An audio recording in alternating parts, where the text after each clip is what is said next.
Como evoluíram as finanças das empresas? Uma visão geral. Eu vou tentar trazer um resumão sobre isso, né? Isso porque eu já gravei aqui no canal, nos vídeos anteriores, esse daqui de administração financeira, vários vídeos sobre isso, como evoluíram as finanças das empresas, né? A evolução histórica desde o início do século XX, propriamente dito. E aí eu estou utilizando este livro aqui, ó, como um livro-texto base de Introdução à Administração Financeira. O link está na descrição, caso você tenha interesse. Um livro muito bom do Alexandre Azaf Neto, que é um clássico, né? Um autor muito importante da área financeira, e Fabiano Guasti Lima, Fundamentos da Administração Financeira. Bom, então no vídeo de hoje, com esse tópico do livro dele, né, ainda como parte da introdução às finanças corporativas, ele tem esse tópico como evoluíram as finanças das empresas, e daí ele trata por década, né? Década de 1920 até 1960, de um modo geral, finanças modernas, já a partir de 1960, década de 1970, década de 1980, década de 1990, até o início do século XXI, anos 2000, mais ou menos. E aí ele finaliza com as finanças pessoais. Não tem nada mais recente do que isso. Esse livro, que inclusive é de 2009, deve ser por isso, né?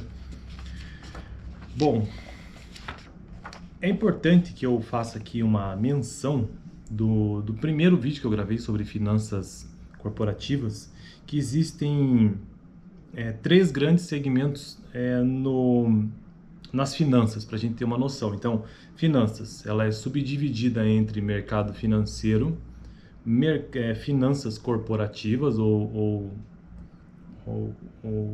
administração financeira interna de uma empresa, né?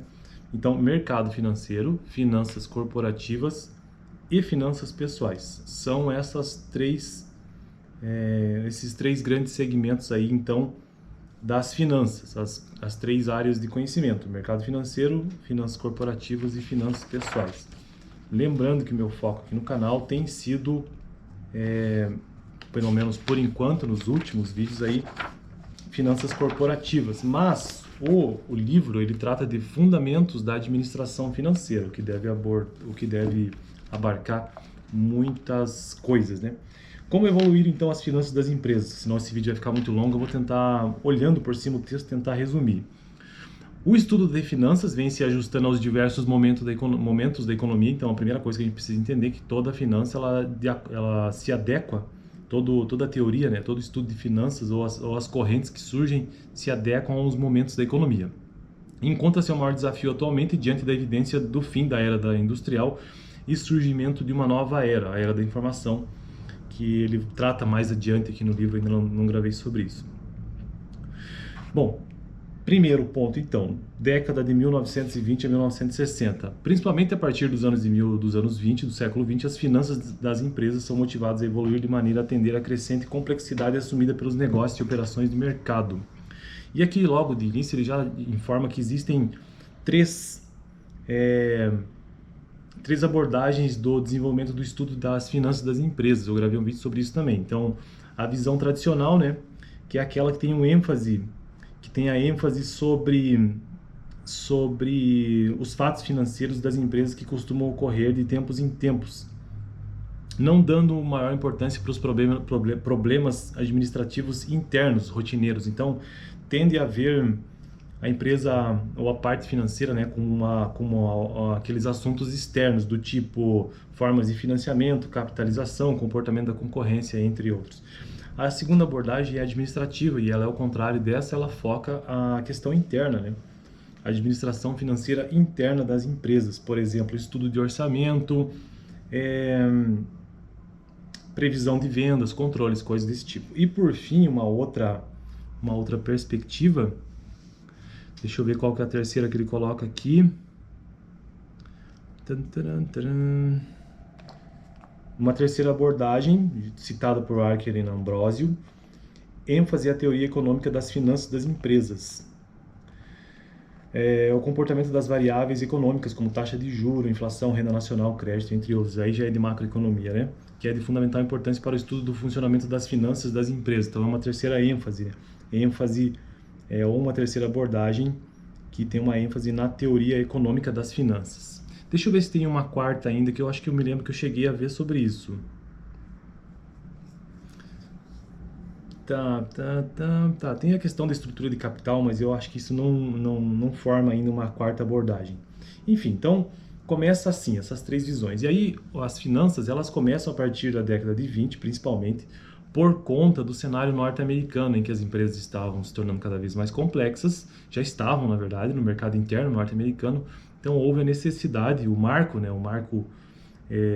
do princípio do estudo sistemático de finanças se deu no contexto norte-americano no início do século XX, por conta da complexidade e da consolidação das empresas norte-americanas. Então, a década de 20 até 1960, houve a recessão na década de 30, né? Mas na década de 20, como houve, na verdade, né, um processo de fusões das empresas, então isso foi um momento de apuração de grandes resultados e margem de lucro muito grande, segundo o autor, e que os preços estavam flutuando e havia escassez de recursos, reforçando a importância da estrutura financeira da empresa. Foi por isso que, inclusive, surgiu então a administração financeira nesse começo. A década de 30 foi marcada pela grande crise, né? A década de 40 teve uma abordagem administrativa, focando principalmente na parte interna da empresa. E a década de 60... aí já começou então a surgir, no final da década de 50 e 60, já começou a surgir coisas ou teorias mais elaboradas das finanças. Por exemplo, duas correntes são a base das finanças modernas. A de Modigliani e Miller, de 1950, chamada de finanças corporativas, propriamente dito, e outra iniciada por Markowitz, direcionada aos estudos de portfólio, de carteira e de risco e retorno. E portfólio, não vou entrar em maiores detalhes aqui, mas é basicamente o conjunto de bens como ações, títulos e renda fixa, imóveis, moedas. Então até então não existia então essa ideia, né, de carteira, de portfólio nas finanças. Começou também a surgir o estudo da estrutura de capital das empresas, né? Isso já na década de 50 e 60. A ideia de valor de mercado e tudo mais, teorias que foram desenvolvidas a partir desses conceitos. É importante destacar que a moderna gestão de riscos começou, então essa ideia de risco, né, começou a desenvolver-se a partir da teoria de portfólio iniciada e apresentada por Markowitz e estendida por Sharpe, Fromm e Lintner, entre outros importantes trabalhos.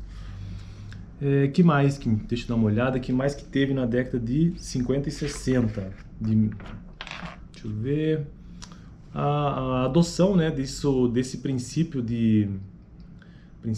ou conceitos da estatística, como covariância e correlação, que hoje em dia é tão comum, né, na economia ou mesmo no mercado financeiro como um todo, e que tem o objetivo, vamos dar uma olhada aqui, de acordo com Markowitz, em 1952, o qual difundiu a noção do investidor deve formar um portfólio com base em seu retorno esperado e na variância de retornos risco, de modo a maximizar o primeiro e minimizar o último. Então a variância dos retornos, né, o risco minimizar e maximizar o retorno esperado. O que mais que teve aqui que eu poderia mencionar? Também surgiu ali já na década de 60, 1964, a teoria, o conceito de coeficiente beta, que surgiu pelo modelo Capital Asset Pricing Model, ou CAPM, o modelo de precificação de ativos. Então surgiu essa ideia do coeficiente de beta. Também já gravei um vídeo específico sobre isso. Beleza, então até a década de 60 foi isso. Década de 70 teve uma recessão mundial e a principal característica com o acontecimento disso... Deixa eu ver. Modelos quantitativos, né? Na verdade, eles deram mais valor ainda às teorias trazidas ou criadas até a década de 60. Década de 80 foi um período marcado pela alta liquidez, excessiva liquidez no cenário mundial. Muita importação generalizada de produtos japoneses e europeus na economia norte-americana. E a matematização excessivamente, modelos matemáticos excessivos nessa década. Bom, década de 90 e início do século 21, houve uma maior preocupação com o risco. Então, o risco, né, de que as empresas quebrassem, porque vários casos ocorreram. Isso porque já no início da década de 90 houve um aumento da globalização da economia, tornando as empresas e as economias cada vez mais interligadas, interrelacionadas. Por isso, essa preocupação com o risco na década de 90. E aqui ele traz vários exemplos de empresas que quebraram, tiveram grandes problemas com prejuízos. E por fim, ele traz um conceito, que ele traz vários conceitos, na verdade, mas eu achei interessante o valor econômico. O que é valor econômico de uma empresa? É formado pela soma do valor de seus ativos tangíveis e intangíveis. Então, houve o aprofundamento dessa ideia do que seja tangível e intangível como um bem da empresa, né? O bem tangível e intangível e o valor que isso tem, o valor econômico, que é a soma desses dois. E, por fim, também foi desenvolvida a teoria dos stakeholders. Aliás, antes disso ainda, a teoria da governança corporativa, né? Ou concepções de governança corporativa ali no final da década de 90, início do século 21. E também a teoria dos stakeholders. Além de expansão da técnica de Balanced Scorecard, BSC, né? Desenvolvida por Kaplan e Norton. Tudo isso na década de 90, início do século 21 também. E também houve a discussão da validade, né, daquela teoria ou do CAPM, como eu mencionei anteriormente, né, se realmente é válido ou não.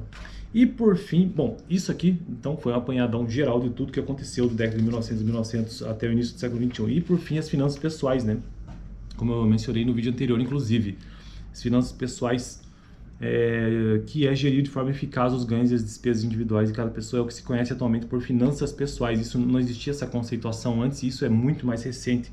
E esse autor finaliza aqui, então, a evolução das finanças das empresas até finanças pessoais, que é a aplicação daqueles conhecimentos todos de finanças empresariais ou finança corporativa para pessoal. Fico por aqui, até o próximo vídeo, onde eu quero começar a tratar